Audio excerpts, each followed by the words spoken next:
You ever see a man slowly die while smiling? He's usually the one holding the grocery bags, fixing the Wi-Fi, nodding during arguments, staring at a woman across the dinner table, who once moaned his name, and now barely whispers his existence. He doesn't know he's dying. He thinks he's being mature, being patient, being what she asked for. But he doesn't see it. He's being erased.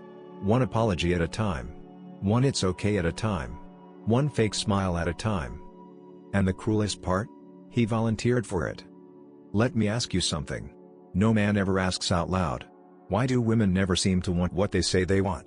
Why do they beg for sensitivity, then run toward the man who treats them like a calendar appointment? Why do they preach partnership, then crave dominance? Why do they say "I want a nice guy," and then ghost him the moment he actually listens? Schopenhauer called this a biological paradox. I call it a crucifixion. Because men are being nailed to expectations that were never real to begin with. And here's the punch to the soul. She's not lying. She's not manipulating. She's not evil. She just doesn't know what she wants. Because what she says she wants is spoken by the lips of her culture. But what she responds to comes from the womb of her nature. And nature?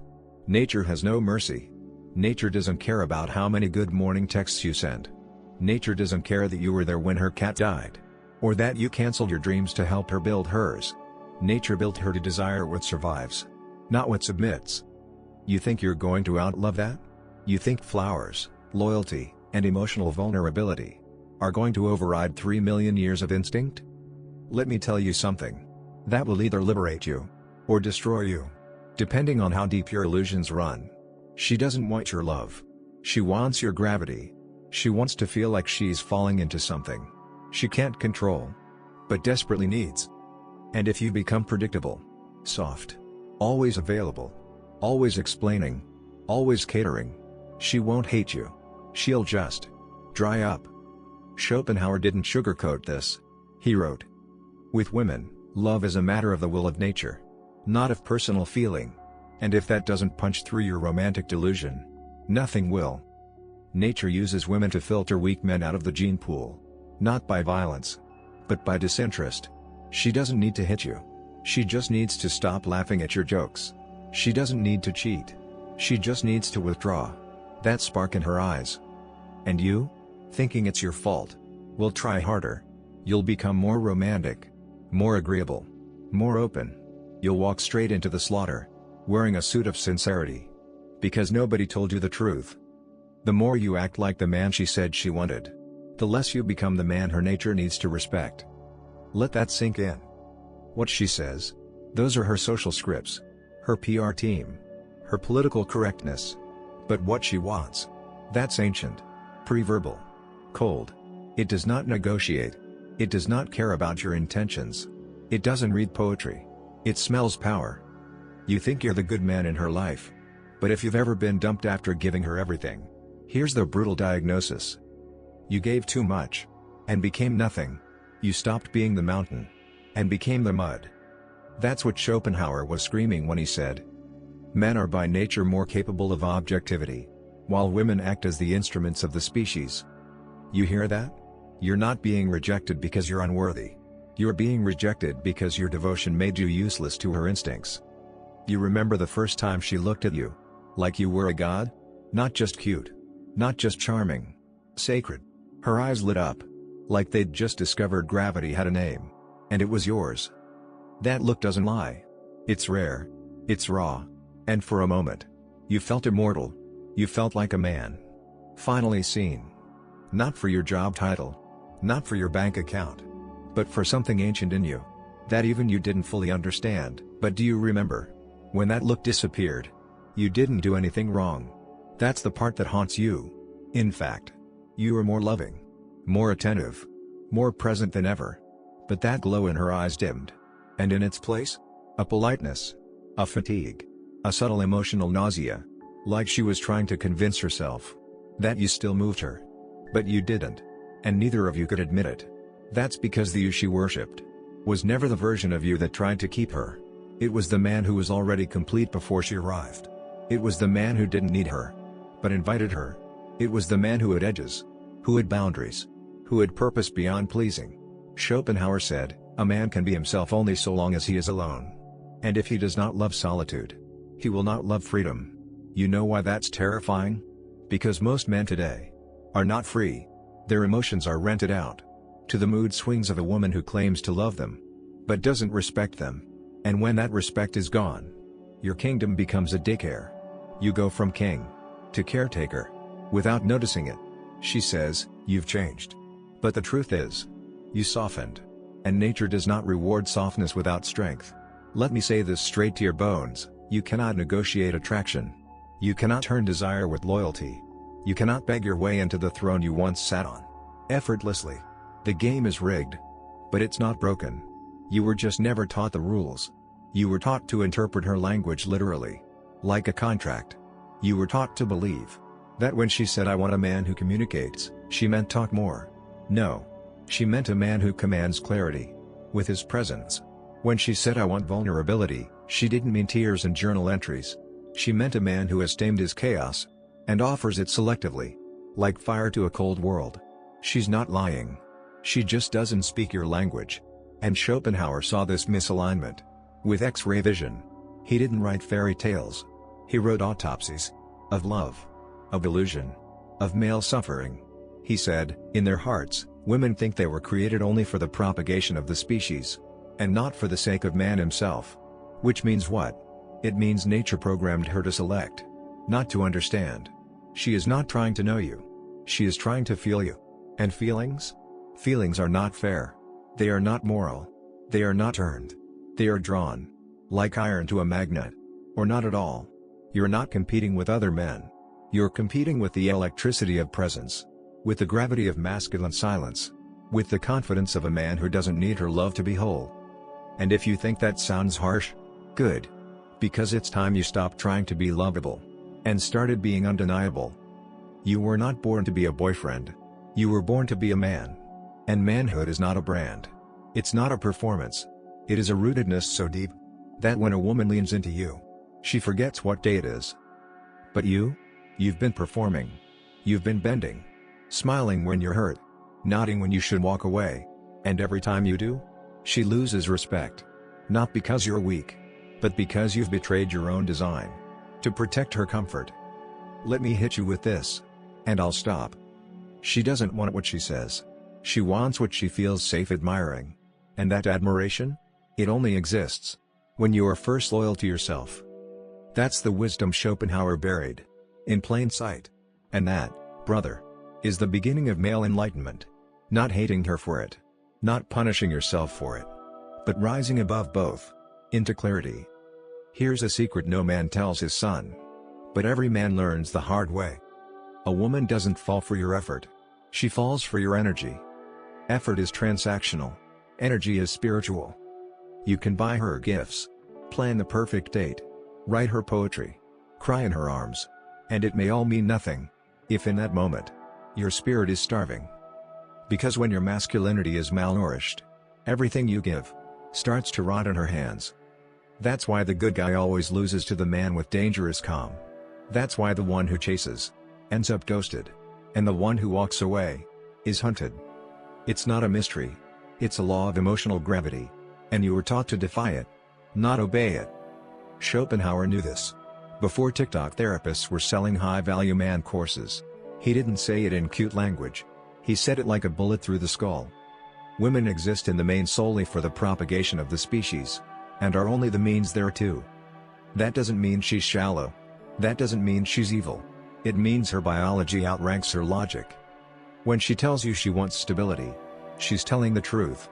But her nature might crave chaos. When she says she wants a provider, that might be real. But her soul may pulse at the presence of a man who needs nothing from her. She is torn between her social self and her primal self. And you, my brother? You are collateral in that battle, if you don't understand it. And here's the punchline. That will either free you, or flatten you. She's not confused. You are. Because you believed the instructions. Instead of reading the energy, you heard her say, "I want you to be more emotionally available." So you opened up like a floodgate, spilling your every insecurity, in the name of transparency. But what she actually needed? Your emotional leadership. A man who can hold tension without dissolving into it. A man who feels deeply but doesn't become what he feels. She doesn't want to be your therapist. She wants to be magnetized by your presence. That's not romanticism. That's instinct. And when you lose that presence, she doesn't announce it. She doesn't scream it.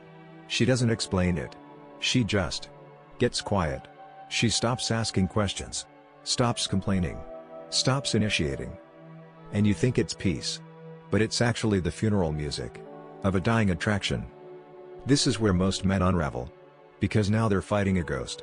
They start buying more gifts, booking more dinners, making more promises. But she's already checked out. She doesn't want your answers anymore. Because the question of you has already been resolved in her nervous system. You're no longer the mountain. You're the mudslide. And the tragic part? You became that for her. In trying to protect the relationship, you sacrificed the very you she once respected. You went from leader to pleaser, from edge to echo. And no woman alive stays attracted to an echo. Now hear this. Because it's the turning point, you can't reverse this with romance. You can't revive the attraction with gifts, texts, or tearful monologues. You only fix this by resurrecting yourself. And that resurrection doesn't begin with her. It begins the moment you say to yourself, I would rather be alone than unseen. That's the line. That's the ritual. That's the rebirth. That is what Schopenhauer meant when he wrote, the person who seeks solitude is one who has discovered that the world, particularly the social world, is incapable of satisfying him. That solitude isn't loneliness. It's recalibration. Because when you rediscover your power, your mission, your sharpness, women feel it. Before you say a word, you don't need to seduce. You just need to stand there, unapologetically whole. And suddenly, she wants answers. She wants presence. She wants you again. But now, you're not chasing her approval. You're choosing your kingdom. You know what the greatest scam ever sold to men is? That if you love her harder, deeper, louder, she'll love you back the same. That if you just prove how safe, soft, and stable you are, she'll wrap her arms around your loyalty, like it's the last fire on earth. That if you show her how hurt you are, how much you care, how you die for her, she'll fall to her knees and whisper, finally, a real man. But Schopenhauer knew better. And so do I. Because I've bled in that battlefield. I've loved from the depths of my soul, only to realize I was pouring wine into a cracked glass. No matter how much you give, if the container is broken, or worse, if it's not meant to hold what you are, it will never be enough. You think she left because you weren't good enough? No. She left because she felt too safe.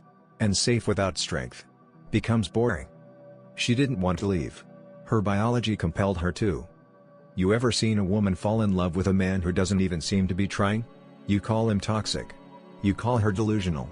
But what you're witnessing is nature obeying itself. Because love, to her body, not her brain, is not a spreadsheet of who is kindest. It's a current. A voltage. A gravitational pull she can't resist. Schopenhauer says, the sexual impulse is the most complete manifestation of the will to live. That will he talks about? It's not rational. It doesn't care about your resume or your playlist of healthy emotional habits. It wants power, vitality, unapologetic masculine force. Not domination, but direction. Not control, but certainty. That's why she'll say one thing and feel another. That's why she'll post quotes about emotional availability, then date the guy who hasn't answered her texts in a week. And you, my good man, sitting there with your jaw clenched and your heart confused. You think you're losing because you're not enough. But the truth is, you're losing because you became too available, too understandable, too explainable. The moment she can predict your every move, she loses the thrill. And when there's no mystery, there's no tension. And without tension, there's no seduction. And without seduction, you're not her man. You're her emotional employee. Let that burn through your delusions like acid. Because it's not your fault you were taught to behave this way. Society told you to be nice, vulnerable, sensitive, open. They sold you the lie that comfort equals connection. But in the dark chambers of feminine attraction, mystery outranks comfort. Every time. That's why Schopenhauer argued, women are instinctively cunning, and know that to control a man, They must not always say what they mean, nor mean what they say. That's not a jab. That's wisdom. That's understanding the language of her desire, which is not English. It's emotion, tension, charge. And if you can't speak it, you'll misread every signal she sends. You'll mistake her silence for distance, when it might be a test. You'll mistake her emotional waves for instability, when they're actually the ocean asking if your ship can handle her. You'll hear her say "I'm fine," and believe her, when a stronger man would know. That's your moment to lead. But how can you lead when you've never learned to stand? How can you be her calm if you've never mastered your storm? You think being a man is about pleasing? But Schopenhauer would laugh. He'd tell you, being a man is about enduring, about knowing who you are so deeply that not even her confusion can shake you. Because when she says one thing and acts another, you don't panic, you don't beg, you don't text a paragraph explaining your soul. You just sit in the throne of your own energy and let her orbit find you again. Let's land this with the truth most men are too afraid to face. You were never supposed to make her happy. You were supposed to make her feel. And feeling?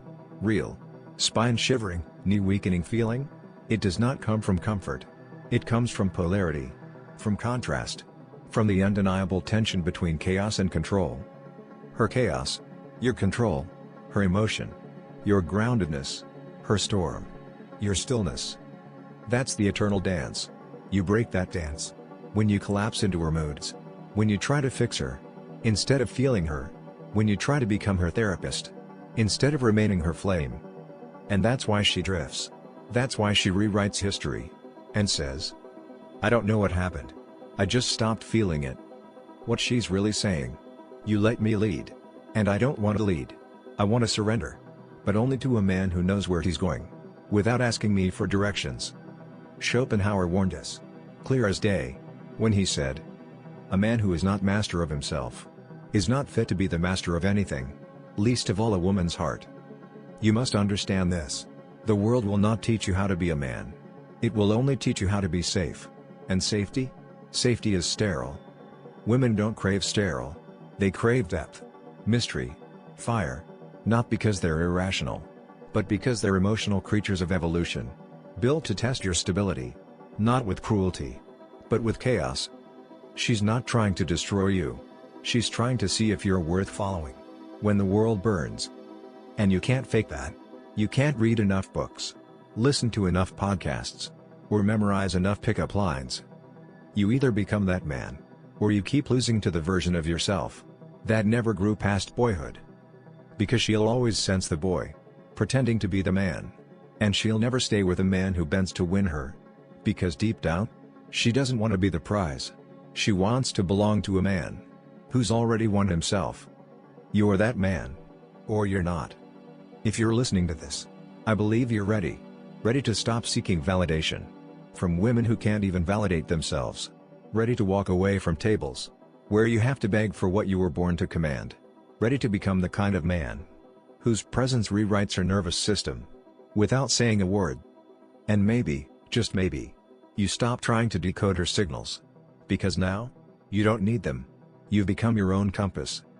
And nothing is more attractive than a man who no longer asks for directions. So if you've been abandoned, overlooked, dismissed, betrayed, it's not the end. It's your initiation. The heartbreak wasn't punishment. It was a baptism. You don't rise by resenting her. You rise by understanding her nature and mastering yours. Let Schopenhauer be your witness. Let your pain be your curriculum. Let your solitude be your sanctuary, not your sentence. Because in the quiet, you will remember. You were never born to beg. You were born to build. And she will either rise to meet you, or disappear trying to test you. Either way, you win. If this woke something in you, like, share, and subscribe to the channel. Support this movement using the link in the description. We're here to wake up a generation of men who forgot their worth. Your throne is not lost. It's waiting. Now, go sit on it.